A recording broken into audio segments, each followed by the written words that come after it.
Khi mà các bạn làm cho nhân sự trưởng thành ở chỗ này này, thì ở đây tôi triển khai kỹ lưỡng ra này. Vậy bí quyết của nó là gì? Bí quyết dạy con là gì? Bí quyết phát triển đội ngũ là gì? Là làm cho nhân sự trưởng thành, có bấy nhiêu thôi. Đây là cái bí quyết. Nhân sự được trưởng thành, các bạn bỏ chữ nhân sự đi, các bạn ghi chữ là con trưởng thành. Các bạn bỏ chữ nhân sự đi, các bạn ghi chữ là chính mình trưởng thành. Các bạn bỏ chữ nhân sự đi, các bạn ghi là công ty đội ngũ trưởng thành. Được luôn. Nhà công ty đội ngũ trưởng thành. Các bạn xóa cái này, ghi chữ chồng trưởng thành. Khoai lắm đấy, chồng với vợ trưởng thành là rất khoai. Vì mình phải đào tạo mình trước.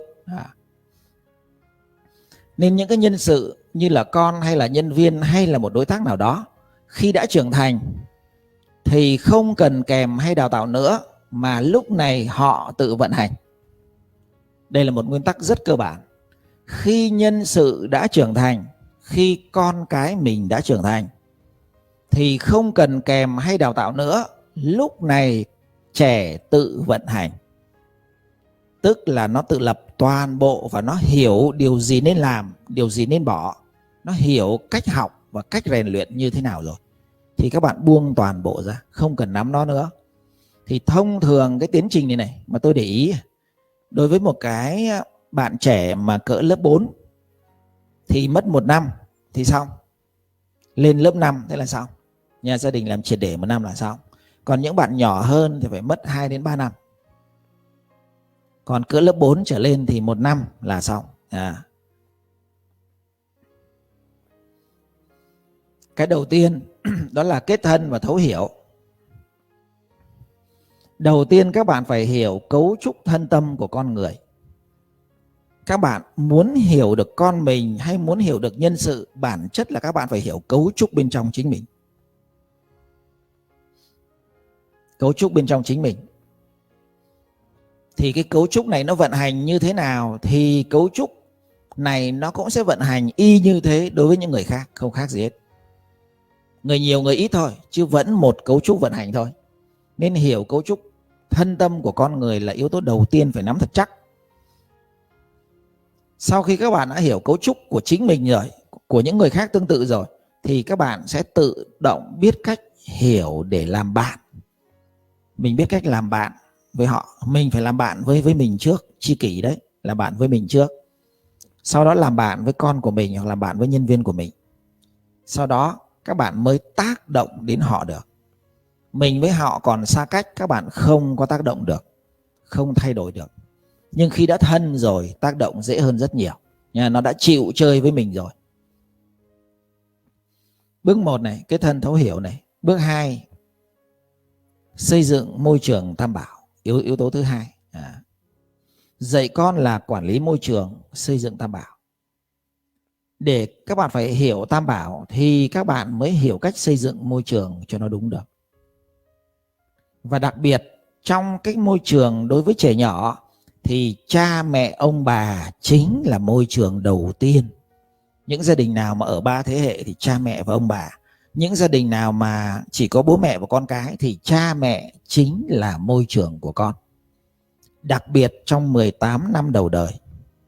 Trong 18 năm đầu đời thì cha mẹ hoặc ông bà ở chung, những người ở chung á, chi phối gần như đến 80% cuộc đời của trẻ.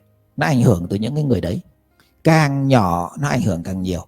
Vì trẻ nhỏ nó có một năng lực duy nhất thôi, copy hết. Nó không có năng lực tư duy đâu các bạn nha. Tư duy ban đầu nó rất yếu. Ban đầu nó chỉ có năng lực copy thôi, sao chép thôi. Nên ở đây có một cái câu chuyện là mẹ Mạnh Tử 3 lần rời nhà. Cái thời Mạnh Tử còn bé, rất là ham học hỏi, nhỏ xíu. Thì gia đình của Mạnh Tử là ở gần một cái nghĩa địa, gần bìa rừng. Trong bìa rừng có cái nghĩa địa. Thì Mạnh Tử là thường là bắt chước những người săn bắn, giết hại. Rồi bắt chước những cái người khóc thuê, khóc mướn. Các bạn biết là ở Trung Quốc hay ở miền Bắc mình ngày xưa, Việt Nam ngày xưa là có cái vấn nạn là khóc thuê. Thì Mạnh Tử bắt chước y vậy đó. Cũng lâu lâu lăn đùng ra đất xong gào thét y như là cha mẹ chết thật. Thì mẹ của Mạnh Tử thấy thế mới lo quá, mới rời nhà đi. tức là môi trường sống không phù hợp là rời đi. Thì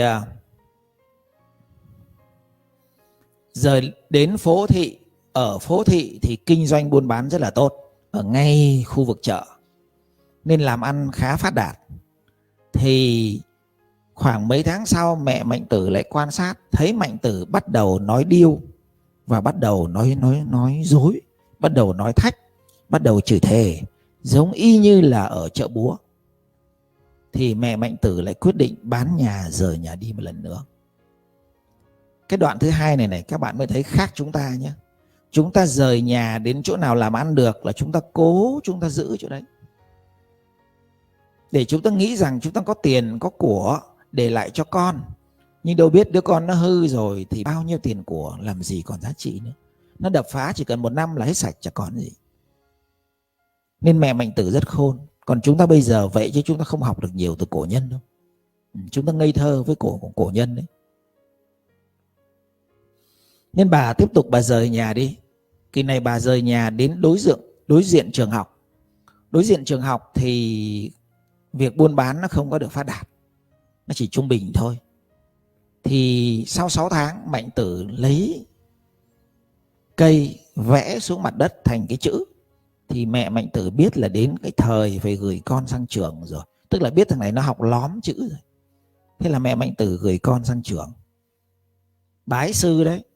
Và Mạnh Tử là một trong những học trò học rất là xuất sắc trong cái trường đấy. Sau khoảng 3-4 năm thì cái ông thầy ông hết chữ, ông dạy không còn cái gì để dạy cho Mạnh Tử nữa. Thì ông mới gọi mẹ của Mạnh Tử lên và ông nói là Mạnh Tử rất là ham học hỏi, rất là thông minh, bây giờ nên gửi lên kinh thành, có một ông thầy rất nổi tiếng. Với sức học của Mạnh Tử thì cái ông thầy nổi tiếng đó cũng chỉ 7 năm nữa là hết chữ. Thế là mẹ Mạnh Tử mới cầm cái bức thư của ông thầy viết đó, mới đưa cho Mạnh Tử và dặn con là lên trên kinh thành tìm đúng ông thầy đó, học 7 năm rồi mới về. Thì Mạnh Tử khăn gói lên đường, rồi cũng gặp được ông thầy đó, rồi cũng học được 3 năm.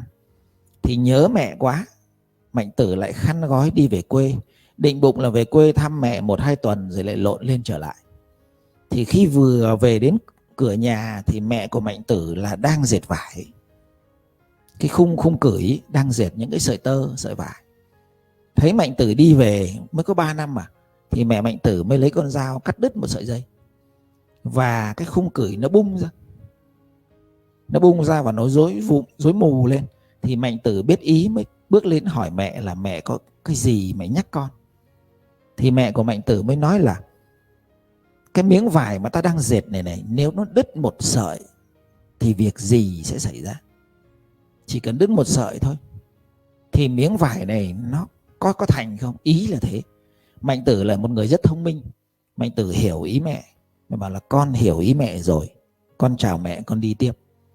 Và thế là Mạnh Tử lại khăn gói tiếp tục lên trên kinh thành học thêm 4 năm nữa. Và về sau Mạnh Tử trở thành một cái người vĩ nhân trong lịch sử của Trung Quốc. Sau có Khổng Tử trong bên Nho giáo, trong cái trường phái Nho giáo thì Khổng Tử gần như là cái người đứng đầu sáng lập rồi. Những cái người phía đằng sau là Mạnh Tử, rồi thêm vài người nữa. Tức là trở thành một cái người được rất nhiều người đời khen ngợi và ca tụng. Truyền hàng nghìn năm đến bây giờ, người ta vẫn coi đó là một trong những cái vị vĩ nhân, thánh nhân của Trung Quốc. Thì qua cái câu chuyện mẹ Mạnh Tử 3 lần rời nhà này, chúng ta mới thấy là cái bà mẹ này bà không hiểu, bà không đủ trình độ để dạy con, nhưng bà lại rất hiểu môi trường sống dẫn đến cái đứa con nó được phát triển. Môi trường sống. Nên bà quyết định đổi môi trường đến 3 lần lận. Sau đó Mạnh Tử lên kinh thành về thăm bà thì bà lại tiếp tục nhắc nhở đi một lần nữa. Tức là môi trường ở kinh thành học cái ông thầy số 1 Trung Quốc đó là phải tốt hơn ở nhà. Nên nhắc nhở Mạnh Tử tiếp tục khăn gói để mà đi. Như vậy rõ ràng ở đây chúng ta mới thấy cái chữ hiếu.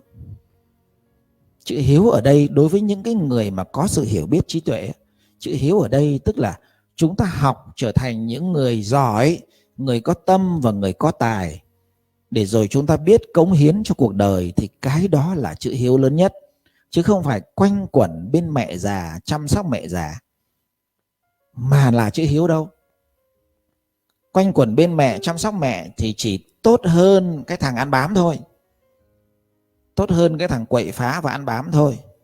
Chứ chúng ta sinh ra trên cõi đời này có 70 năm, 80 năm cuộc đời mà suốt ngày ở bên mẹ rồi chăm sóc mẹ, rồi bước ra cuộc đời thì gần như chẳng có cống hiến được gì, chẳng có cho đi được những gì, thì hình như cuộc đời nó hơi lãng phí, hơi lãng phí. Nên qua cái câu chuyện mẹ Mạnh Tử 3 lần rời nhà, chúng ta hiểu sâu sắc hơn về cái vấn đề quản lý môi trường. Chúng ta không tạo được môi trường, chúng ta không quản lý được môi trường, thì chúng ta tìm môi trường nào có sẵn chúng ta rời đến. Thế là sao? Cách quá đơn giản. Thời buổi bây giờ rời nhà dễ không? Cho thuê nhà đi thuê lại dễ không? Quá dễ. Nên môi trường rất quan trọng. Các bạn để ý là những bạn nào mà ở trong cái nhóm bạn nhậu, hoặc là nhóm bạn mà nó hay tán những cái điều bậy bạ, nó nói chuyện bậy bạ, nó suốt ngày nó bàn luận những cái chuyện giời ơi đất hỡi, là một thời gian mình bị nhiễm hết rồi. Chơi với bạn nhậu một thời gian là mình cũng là thằng nhậu. Các bạn chơi với cái xóm mà trong xóm đó có một số người nghiện heroin, là các bạn để ý con của các bạn không khéo cũng thành thằng nghiện heroin, là vì thế. Rồi như vậy là ở đây quản lý môi trường thì chúng ta phải hiểu cách xây dựng môi trường. Và ông bà là nhân, cha mẹ là nhân, con cái là quả. Cha mẹ là nhân, con cái là quả. Vì cha mẹ lúc này là môi trường chi phối toàn bộ cuộc đời của trẻ giai đoạn nhỏ. Giai đoạn nhỏ xíu nó cứ copy môi trường thôi, mà ai gần nó nhất? Ba mẹ gần nó nhất, nó copy ba mẹ. Rồi vấn đề làm gương và hướng dẫn này. Dạy con là dạy chính mình. Dạy được chính mình rồi thì mình mới làm gương được. Hiểu cách phát triển và chuyển hóa chính mình. Một người cha bợm nhậu mà nói dạy cho đứa con trở thành một người có nhân cách đạo đức là khó. 10 đứa chắc chỉ may ra có một đứa làm được thôi. Còn 9 đứa nó sẽ có xu hướng cũng ăn chơi bậy bạ giống cha nó. Tại vì các bạn phải hiểu là trẻ nó có cái nghiệp riêng của nó. Khoa học gọi là gen, gen riêng của nó, chứ không phải là gen chung đâu. Gen chung trong đạo Phật nó gọi là cộng nghiệp. Còn cái yếu tố riêng của nó, thói quen riêng của nó, tính cách riêng của nó, tố chất riêng của nó là biệt nghiệp. Thì thường cái biệt nghiệp nó mạnh hơn cái cộng nghiệp. Nên chúng ta phải hiểu cách phát triển và chuyển hóa chính mình.